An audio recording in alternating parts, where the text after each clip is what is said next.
28 los jueces resuelven que como Florencia no tiene un sueldo, salga de ahí, de ese dinero administrado judicialmente, pagar los impuestos. Pero que Máximo tenía un sueldo, una dieta, como diputado, debía afrontarlos. La defensa de Máximo siguió aludiendo de que él había sido desapoderado de esos inmuebles, que no podía pagar los impuestos y que, bueno, de algún modo no le alcanzaba la dieta para hacer frente a los hoy 4 millones de deuda acumulada durante 4 años. ¿Qué pasa ahora?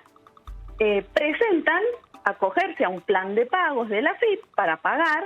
Entonces el Tribunal Oral Federal resuelve que sea la justicia, es decir, salga del dinero del condominio que está administrado judicialmente los 4 millones de deuda de Máximo. Es decir, él no lo va a pagar directamente, o sí lo tiene que pagar, pero el fondo no va a salir de su dieta de diputado, sino de esa administración judicial. ¿Es un poco confuso? No, lo confuso es que somos socios para las deudas y para las ganancias siempre hay uno solo, ¿no? Siempre pasa lo mismo. O sea que la de Máximo la están pagando todos los santacruceños. No, la paga él. La paga no él. Sale de su fondo, pero no de su bolsillo de hoy contante y sonante, sino de la administración judicial, es decir, del condominio que tiene la administración judicial de sus bienes. Perfecto. Que él, como están judicializados, no puede tocar, no puede hacer uso. Claramente. Entonces, sale de esos fondos. Lo curioso es que el mismo tribunal que hace 2 años dijo que lo debía pagar con su dieta, porque tenía, al contrario de su hermana, dice, bueno, su hermana no tiene un ingreso, Máximo Kirchner sí, ahora dice, bueno, no, está bien que se acoja al plan de pago y que lo pague el condominio. Bien, clarísimo. Ahora, Mariela, gracias por el contacto y por la aclaración.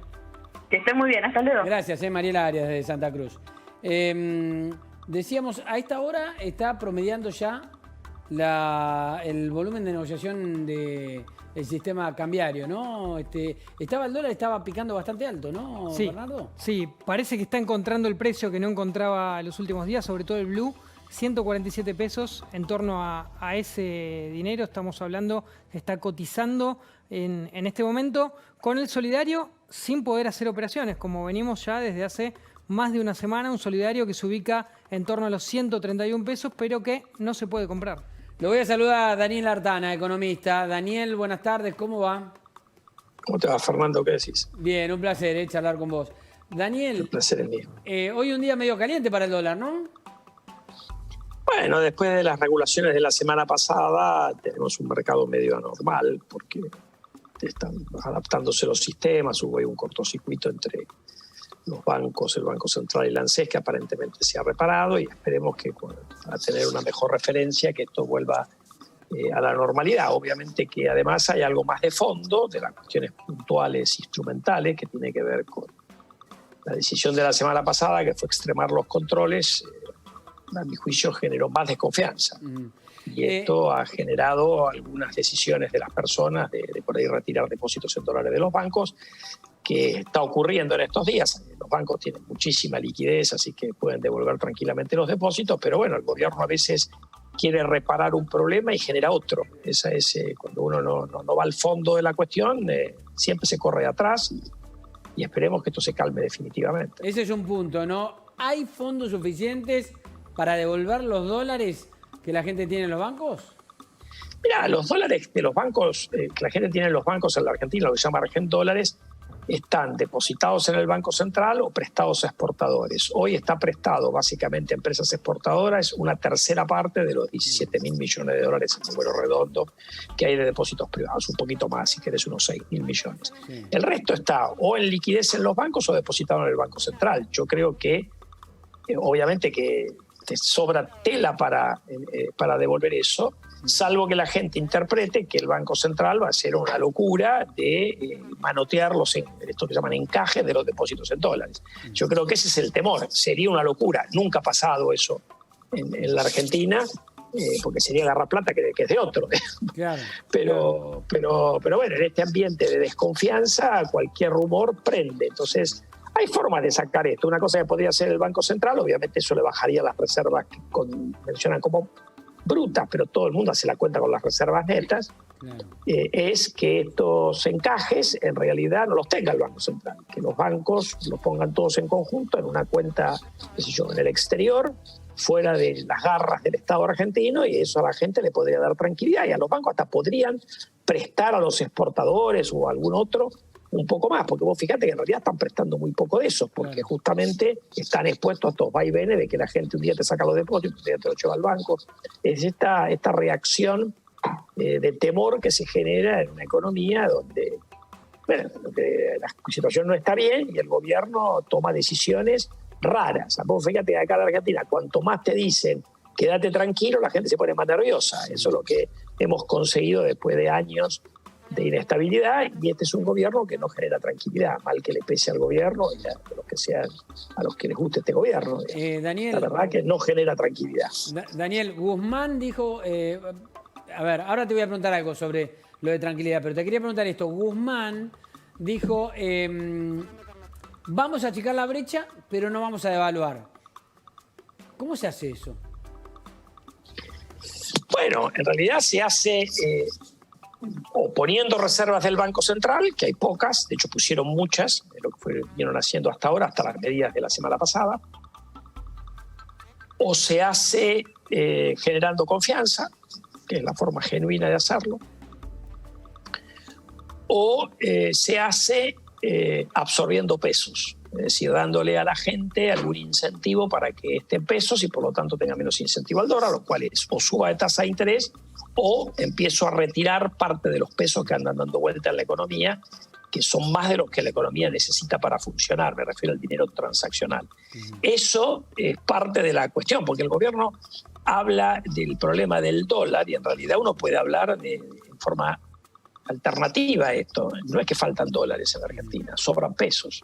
Claro. Entonces, el día que entiendan eso, capaz que entienden un poquito mejor la psicología del argentino medio y no tan medio, porque hay la gente que compra $200 por mes, o que compraba $200 por mes de todo estrato social, no hay gente de rica, obviamente. Entonces, me parece que ahí hay una... ¿Y por qué sobran pesos? Porque el gobierno emite y financia parte de ese déficit con emisión monetaria, y además se ve venir más emisión monetaria. Ese es parte del problema también. Daniel, el déficit sigue y será un déficit para el año que viene también. Daniel, hoy me tocó compartir un Zoom con varios empresarios. Notaba en ellos, obviamente, mucha preocupación por lo que se viene, pero también notaba esa cuota de esperanza, si se quiere decir. Bueno, Argentina igual sigue teniendo alguna oportunidad, pero no con todas estas señales políticas, de ninguna manera con estas señales políticas. ¿Coincidís en ese diagnóstico? Sí, yo creo que siempre tenés oportunidades y creo que la situación económica, por la pandemia y por otras cuestiones, o por las cuarentenas asociadas, es obviamente muy delicada. La última cosa que vos necesitabas en ese contexto es que la política te agregara ruido. Y la política te agrega ruido desde varios ángulos, a mi juicio. Uno, por las cuestiones institucionales que tienen que ver con el traslado de los jueces, el tema de la reforma en la justicia, bueno, un montón el manotazo a la coparticipación de la ciudad de Buenos Aires, un montón de cuestiones que han metido ruido. La tensión entre gobierno y oposición, que habrá que ver si es culpa del gobierno solo, también de la oposición, qué sé yo. Se ve una política tensa cuando deberían estar todos encolumnados atrás de resolver el problema económico, que bastante complejo es, sin el agravante político. Como yo le decía hoy a un colega tuyo por radio, le digo, es como para el equipo económico, contando Banco Central, Ministerio de Producción, Ministerio de Economía, es como remar en dulce de leche, ¿viste? Mientras que la cosa es compleja, encima la política te mete más ruido. Claro. Pero además hay cuestiones que tienen que ver con la economía. Yo creo que acá hay un problema, este gobierno no despierta confianza porque tiene un discurso muy populista, muy de consumista. Acá todo pasa por reactivar el consumo, el ahorro dosis. ¿Cuál es el programa para invertir? Ustedes vienen, no, invertir con esa letanía de la producción nacional. Y vos en realidad tomás decisiones después, cambio de regla de juego en los servicios de internet y de cable. ¿Qué va a pasar? Te van a bajar las inversiones. Un día anunciás que querés estatizar Vicentín, después al otro día te da vuelta. En general, tienen esas cuestiones. El gobierno dice vamos a ser prudente con el gasto, de hecho prevén que el gasto previsional el año que viene va a bajar como porcentaje del PBI. La número 1 de la ANSES te dice que está pensando en una moratoria. El ministro te dice el año que viene vamos a empezar a ajustar tarifas. El interventor del Larga que te dice tendrían que bajar las tarifas, después se desdice. Claro. Es decir, es un gobierno que se mete mucho ruido a ellos mismos. Entonces, me parece que requiere, y el presidente que te sale con lo del mérito, un día a veces dice, el ministro que te dice no vamos a meter más regulaciones, después meten más regulación al mercado cambiario. En general, hay una sensación de que ellos mismos se pegan un tiro en el pie y complican las cosas. Claro. Eso obviamente se puede mejorar. Es muy difícil estar peor que en este estado de descoordinación. Daniel. Pero eso requiere una decisión política del presidente y creo que el presidente también tiene que darse cuenta que su visión sobre lo que funciona en economía está equivocada. Daniel, esto ya lo arrastra desde la campaña. ¿Es inevitable pensar en una devaluación del peso oficial? Estamos hablando en el corto plazo, después de lo que fue la última semana, el cepo del cepo. Mira, el cepo del cepo lo pusieron para tratar de evitar una devaluación. Ahora, lo que pasa es que en la medida que vos no corrijas las razones que te llevaron a la tensión previa al cepo del cepo, en algún momento vas a tener un salto. Ahora puede ser un salto de 15 a 20%, como fue a final del año 13, principios del 14, que tuvieron un dilema parecido y gambetearon y al final hicieron una devaluación moderada. Puede ser peor, puede ser una aceleración del crawling pega. Hay varias formas de arreglar ese tema. Yo lo que creo es que el supuesto de inflación que está en el presupuesto no es cumplible y el supuesto de depreciación, que está muy relacionado a la inflación de 29, tampoco es cumplible. En parte por la gran cantidad de pesos que han emitido, que les han metido un lío en la economía fenomenal. Yo vuelvo a repetir, porque digo, acá te agarran los K y te dicen, pero emitieron y no pasó nada con la inflación. Ojo, primero emitís, y en un esquema cambiario como el actual te pegan la brecha cambiaria, perdés reservas, cuando se te complican las reservas, terminás devaluando. Estamos en esa secuencia. Entonces digo, para los que dicen que la emisión no te genera problemas, yo les diría, está perfectamente en línea con lo que te dice el manual para una economía que tiene un tipo de cambio fijo, entre comillas, un esquema de crawling como el que tiene la economía argentina hoy. Daniel, ¿ve la posibilidad de un cambio de denominación de moneda? El cambio de denominación de moneda no te cambia nada per se, salvo que hagas una reforma monetaria que lo que te hace es que te genera una punción al que tiene pesos. Es decir, si yo mañana digo, a ver, tu sueldo son 50.000 pesos, y yo digo, el billete de 1.000 pesos pasa a valer 1, tu sueldo son 50, no pasó nada, es todo igual. Ahora, si yo te digo, ¿sabes qué pasa? Tu sueldo de 50.000 pesos va a 50, pero los 1.000 pesos que tenés en el bolsillo valen 50 centavos. Ahí te puse un impuesto de una sola vez al dinero. Eso normalmente en la Argentina se ha hecho de otra forma, que es metiéndote inflación. Esa es la forma en que licúa los pesos. ¿Me entendés? Así que yo no sé lo que quiere decir un cambio de denominación de la moneda. Distinto es que estemos hablando de una dolarización, por ejemplo, que también se ve lejana con este gobierno y que tiene algunos problemas técnicos también, ¿no? Tampoco ahora, puede vos como economista, como especialista, ves todo lo que está pasando, ¿no?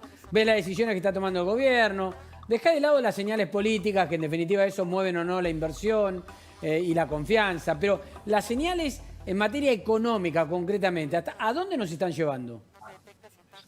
Mira, yo creo que en realidad, te lo voy a poner en otros términos, porque yo creo que el presupuesto es demasiado deficitario y porque creo que es demasiado alegre en el supuesto de financiamiento de una parte de ese déficit con colocación local de título. Porque en realidad, cuando vos tenés la política que te mete tanto ruido, no te afecta la economía, pues esto pasa en otros países, pasa en Italia, pasa en Perú cada tanto remueven un presidente, ahora tuvimos un incidente hace poco que estuvo cerca de la remoción del presidente actual. ¿Por qué no pasa nada ahí? No pasa nada porque están sentados arriba de una pila de reserva de dólares, porque el fisco no tiene el déficit que tiene la Argentina y cuando lo tiene lo financia con deuda y no con emisión. En la Argentina no tenés muchos dólares, tenés una situación fiscal muy deficitaria que financiás con emisión monetaria, pesos que en general nadie quiere, y lo único que tenés que te da alguna tranquilidad, pero no alcanza, que tenés un superávit en dólares generado por el sector privado entre lo que se exporta y lo que se importa enorme. Si es paradojal que teniendo un superávit de 1.500 millones de dólares por mes, tengamos la sensación de que nos faltan dólares. Los dólares del sector privado exportador, menos lo que importa, lo genera. Bien. Pero se van por otro lado, se van porque la gente está desesperada por comprar dólares, porque no confía en el peso, porque las empresas creen que va a haber una devaluación, entonces cancelan toda la deuda posible, que es lo que trataron de trabar la semana pasada. Es decir, en el fondo, la desconfianza te fulmina en términos de la habilidad de hacer un programa económico que, como quiere el ministro, genere tranquilidad. Bien. Daniel, como siempre, un abrazo y gracias por el contacto. Daniel Artana. No, abrazo a vos, Fernando, y saludos también allá a Bernardo. Hasta luego. Gracias, chao. A ver, estamos hablando de dólares, estamos hablando de complicaciones económicas y mucha gente que se quiere ir a Uruguay, o por lo menos que lo estuvo averiguando. Ahora hay gente que también a lo mejor intenta o querrá intentar irse de vacaciones a Uruguay. Está en duda, muy en duda. Lo dijo el otro día el presidente de la calle, ¿no? La calle Pou. Está en línea Remo Monseglio, que es viceministro de Turismo de Uruguay. Viceministro, ¿cómo le va? Gracias por estar en contacto con La Nación Más. Buenas tardes, Fernando y Diego. Es un gusto estar en contacto con ustedes y poder evacuar alguna duda si es que es posible. Bueno, vamos a ver. ¿Está resuelto ya o no? ¿Y de qué depende esa resolución? ¿Si abren o dejan la frontera cerrada? No, en principio tengo que ser enfático en decir que no hay nada resuelto con respecto a la temporada. Hasta prueba contraria, faltan todavía 3 meses para lo que nosotros consideramos temporada alta, que comienza en el mejor de los casos el 15 de diciembre y que tiene su pico más alto a partir del día después de Navidad, es decir, el 26 de diciembre. Así que tenemos mucho tiempo por delante. ¿De qué depende? Depende fundamentalmente de cómo se van dando las realidades en los países que son emisores de turismo para Uruguay. Pero también depende de nuestra realidad, que como ustedes comprenderán, vivimos monitoreando hora a hora, día a día, así como le pasa a la Argentina.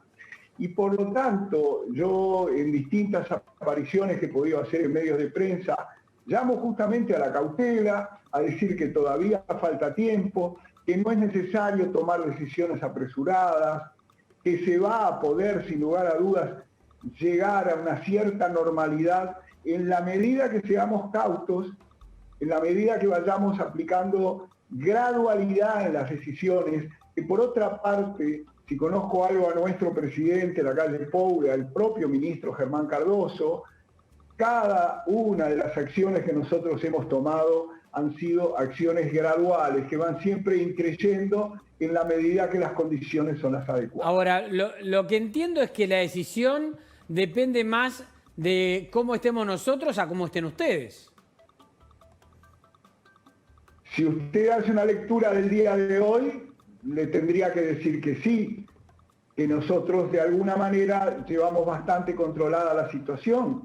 Sin embargo, ayer falleció una persona más por coronavirus, son 47 hasta la fecha, son 47 muertes que nos duelen muchísimo y que realmente para nosotros nos parece una gran cantidad.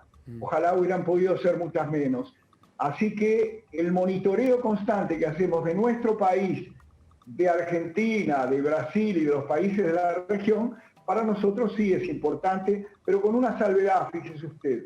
Hace 4 años hablábamos de que en esta época íbamos a estar pensando en hacer turismo de punto sano a punto sano. Hoy eso ya caducó.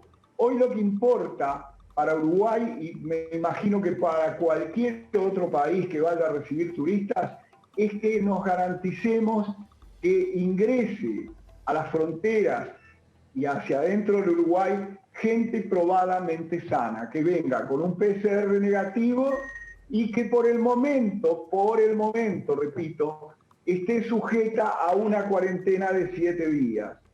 Si nosotros empezamos con esas medidas graduales, yo personalmente tengo la esperanza de que podamos tener una temporada bastante dentro de lo normal. Bien, esto significa una especie de pasaporte sanitario y también la cuarentena de una semana cuando se llega a Uruguay. Esto significaría hoy, que es una medida que en lo personal estoy propiciando junto al ministro de Turismo y que ya ha sido elevada también a la Presidencia de la República. Mi teoría es que no tenemos que esperar el 15 de diciembre o aquel día mágico en donde el presidente de la República va a decir se abren las puertas de par en par. No creo que ese día vaya a llegar. Por lo tanto, lo que propicio es que, por ejemplo, a partir del 15 de octubre pueda empezar gente con esas características que yo dije, con la garantía de que entran sanos al Uruguay, quizás para el 15 de noviembre se puede flexibilizar un poquito esa cuarentena que hoy es de 7 días, y lo más seguro es que si seguimos con esa gradualidad, el 15 de diciembre pueda ser menor o incluso hasta desaparecer esa cuarentena. Esa es una teoría de la cual me hago cargo personalmente porque todavía tampoco hay una decisión tomada al respecto. Viceministro, mucho se habló en las últimas horas de la intención de argentinos, y además está la invitación del gobierno uruguayo también, la intención de argentinos de radicarse, fiscalmente hablando, allí en Uruguay. Y algunos también personalmente, ¿no? Radicarse. ¿Han tenido un flujo de consultas importante? Sí, muy importante. Evidentemente el consulado en Buenos Aires sabemos que ha estado prácticamente colapsado, sabemos que no alcanza muchas veces las horas del día para evacuar todas las dudas. A los diferentes ministerios y a nuestro Ministerio de Turismo, llegan permanentemente consultas, sobre todo llegan consultas de gente que quiere adquirir una vivienda. Ustedes saben que para poder tener la residencia con las últimas características que se han presentado, hay que tener una inversión mínima de alrededor de $380.000. Para dar más o menos relación a lo que eso significa, estamos hablando de un apartamento de 3 dormitorios en Punta del Este, en un lugar más o menos medio alto y alto. Hemos tenido mucha demanda con respecto a eso. Después tenemos muchísima gente, familias uruguayas, argentinas, uruguayas, que son personas que pueden ingresar mediante lo que se llama reunificación familiar. Es decir, algún argentino o argentina que tenga algún familiar uruguayo puede hacer uso de esa opción para ingresar a nuestro país. Obviamente, con todas las salvedades que yo ya he señalado y con la garantía de que tienen esa, por lo menos, precaución de venir con el PCR negativo y que van a cumplir con los 7 días de cuarentena. Remo, en caso de que no quede otra y se vean obligados a tener que cerrar las fronteras en diciembre para los turistas argentinos, ¿hay un cálculo de cuál es la pérdida económica para Uruguay en ese sentido? Porque imagino que es la mayor parte del turismo que llega al país. Usted está hablando con un optimista compulsivo. Claro. No quiero ni siquiera considerar esa hipótesis. No voy a hacer ningún cálculo sobre algo que yo siento dentro mío que no va a llegar. Yo pienso que nosotros, y lo he dicho varias veces, de una forma muy épica quizás y extremadamente optimista, yo creo que tenemos que seguir librando esta batalla para ganar la batalla. Y creo que vamos a ir progresivamente mejorando. Cuando nosotros nos reuníamos con los diferentes ministerios hace 6 meses, nuestra intención era ver cómo podíamos hacer para que determinadas líneas aéreas, una vez que pasara la pandemia, empezaran a viajar a Uruguay. Hoy tenemos viajando a Uruguay varios vuelos de Europa, varios vuelos de Iberia, vuelos de LATAM, vuelos de Amazonas. Copa Airlines ha comenzado a volar este mes. En consecuencia, también vale decir que las fronteras para salir de Uruguay están completamente abiertas, que las personas, tanto uruguayas como extranjeras, que salgan de Uruguay son recibidas en 15 países de la Unión Europea, en Israel, en República Dominicana, en Costa Rica. En consecuencia, cada vez se amplía la cantidad de países. Finlandia creo que se incorporó ahora. Las fronteras para salir están abiertas, las para entrar están limitadas, y en base a esa gradualidad que yo les hablaba, espero y esperemos llegar al 15 de diciembre con medidas mucho más laxas. Bien, para que ustedes y cualquier turista de cualquier parte del mundo, en la medida que venga con esa garantía del PCR negativo, pueda ingresar a nuestro país. Viceministro Monseglio, gracias por el contacto con La Nación Más. El agradecido soy yo, que nos permite llegar a toda la Argentina, a toda la gente que está pensando en venir acá. Los seguimos animando a que sigan pensando. Sean cautelosos, consulten a gente de viaje, consulten profesionales, y ojalá los tengamos a todos como siempre, a todos los que quieren venir, porque acá realmente valoramos mucho eso, tanto como nos gusta a los uruguayos visitarlos a ustedes. Muy bien, un abrazo, gracias, viceministro. Igualmente. Nos metemos ahora en el tema de pandemia, coronavirus, COVID-19 y cómo testear, ¿no?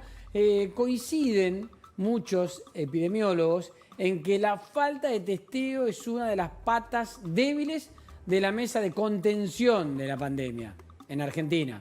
Ahora hay un testeo que aparece, nuevo, novedoso, que da el resultado más rápido. Puede ayudar a contener la pandemia y el desarrollo del contagio en la Argentina. Está Carla Ricciotti, nuestra compañera con este tema. Carla, ¿cómo te va? Buenas tardes.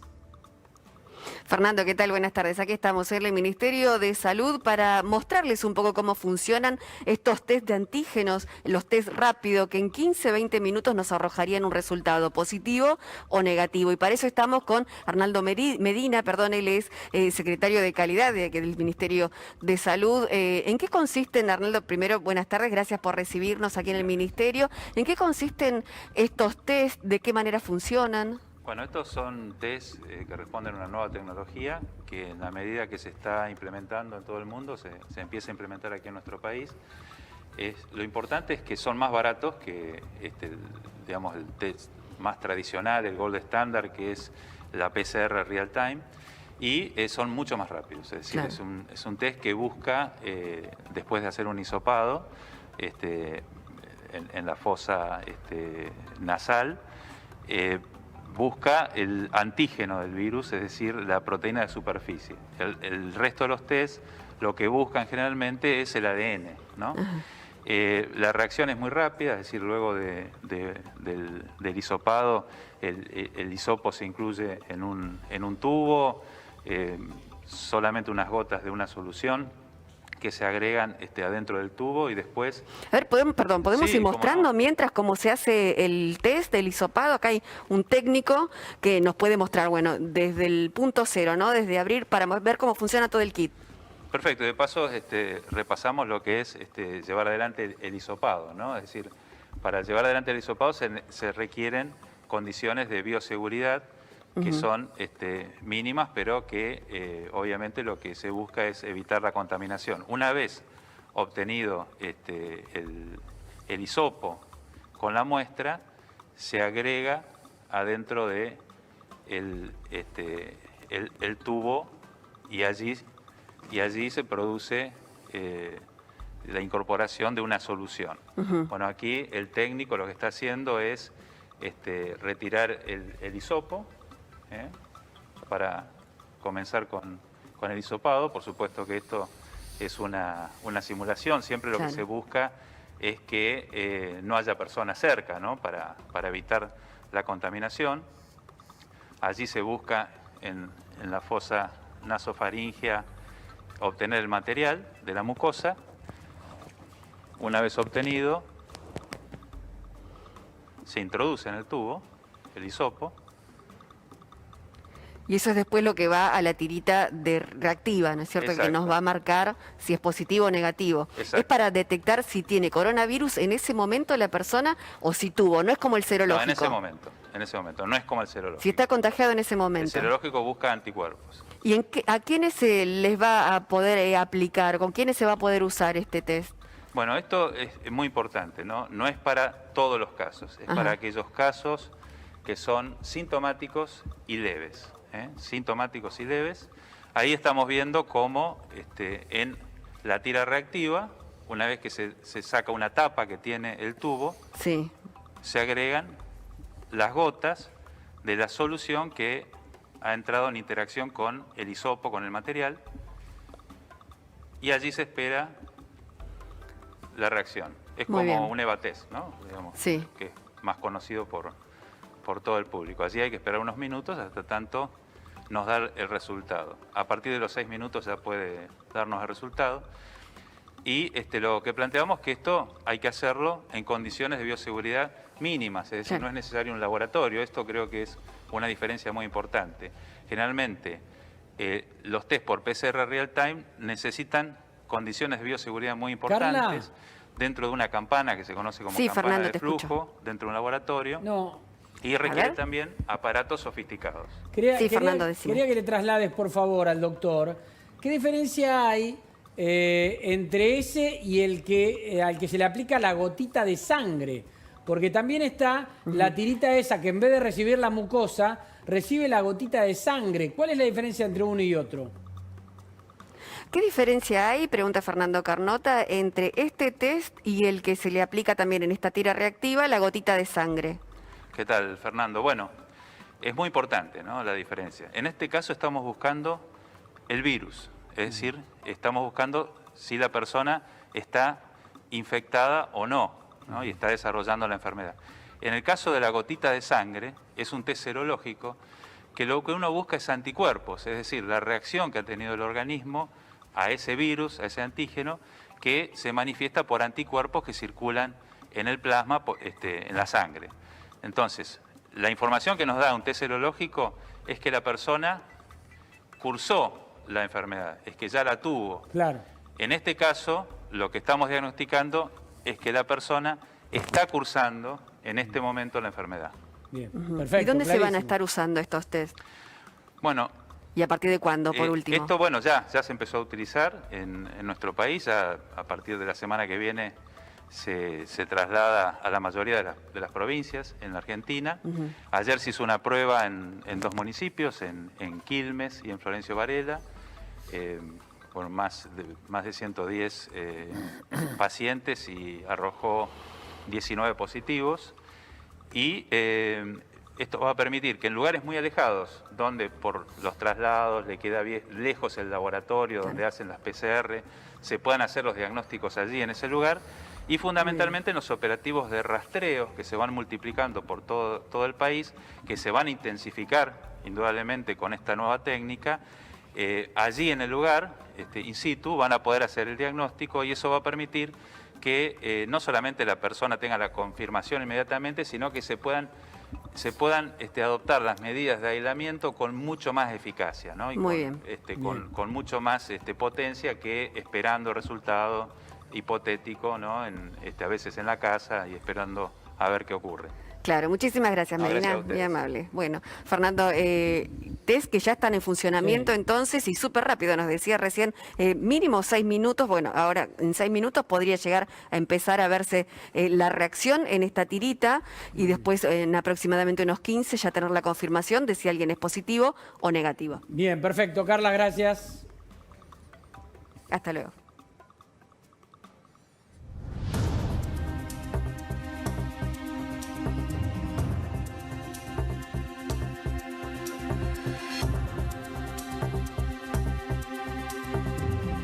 Bueno, atención, es un adelanto exclusivo de La Nación Más con nuestro compañero Martín Rodríguez Yebra. ¿Cómo te va, Martín? Muy bien, buenas tardes. Sí, novedades desde la Corte que están a punto de producirse, que tienen que ver con el caso de la tragedia de Once del día 22 de febrero de 2012, ¿no? 8 años y medio después, la Corte Suprema termina de cerrar de alguna manera los caminos de apelaciones y da por cerrada ya la sentencia definitiva del primer juicio del caso, en el que están involucrados los funcionarios Juan Pablo Schiavi. La Corte tiene que hablar ahora, tiene que dar el fallo ahora. En minutos Sí. seguramente conoceremos ya los fundamentos y el fallo concreto de la Corte respecto de un recurso de queja que presentó específicamente Juan Pablo Schiavi, que era el secretario de Transporte en el momento del accidente. Que está detenido. Que está detenido, que tuvo una condena de 5 años y medio de prisión, y que la Corte Suprema, ¿Qué por la podemos información que adelantar, tenemos, Martín? bueno, lo más probable que ocurra es que la Corte Suprema ratifique esa condena de 5 años y medio para Schiavi, los 8 años por los que también fue condenado Ricardo Jaime, el antecesor de Schiavi en el momento de la tragedia, y también de otros de los condenados en aquel juicio que terminó en 2015, que fue el primero de los juicios, incluido Claudio Sirigliano y también el maquinista Marcos Córdoba. ¿Cómo está dividida la causa? ¿Por qué la gente se está preguntando? ¿Por qué Debido está libre y Schiavi está preso? Claro, en realidad Debido fue condenado 3 años después, en un segundo juicio, en el que se analizó otra parte del caso.